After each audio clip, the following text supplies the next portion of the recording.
एक nursing student आणि 9 to 5 job करणाऱ्यामध्ये काहीच फरक नसतो, कारण या दोन्ही प्रजाती सॅटर्डे संडेची वाट बघत असतात. राहिली माझी गोष्ट, मला चान्स भेटला होता गावी जायला, आणि हा चान्स आम्हाला कोणत्या निमित्ताशिवाय भेटतच नाही. म्हणूनच सकाळ सकाळी पोहोचल्यानंतर पारुसं तोंड घेऊन मी बसले होते टीव्ही समोर. पण तेवढ्यात आमच्या आई साहेबांचा आदेश आला. घाई तर आमची आवरायची होती, पण आम्हाला अनबॉक्सिंग केल्याशिवाय मनच राहत नव्हतं, कारण आम्हाला घ्यायचा होता साऊंड चेक. आणि त्याच्यासाठीच दिवसाच्या सुरुवातीलाच उद्घाटन करून झाल्यानंतर मी गेले रेडी व्हायला. बस तर होती आमची 10ची, पण आम्हाला वाजले होते 11. मग बोललं पेटपूजाच करून घेऊयात.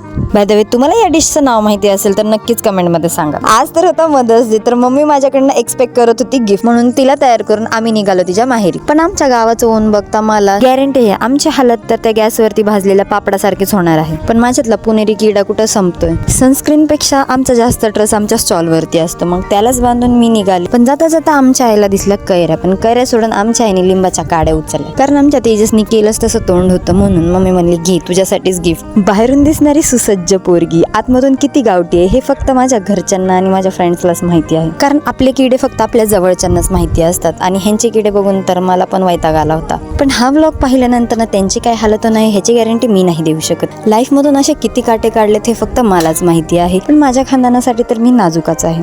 काट्यांचं काम तमाम करून मी गेले सनसेट बघायला. आणि गावाला यायचं निमित्त म्हणजे माझ्या मामाच्या घरची वास्तुशांती. असंच मी माझा गावचा पहिला दिवस संपन्न केला आहे. तुम्ही मला फॉलो करायला विसरू नका आणि भेटूया पुढच्या ब्लॉग मध्ये.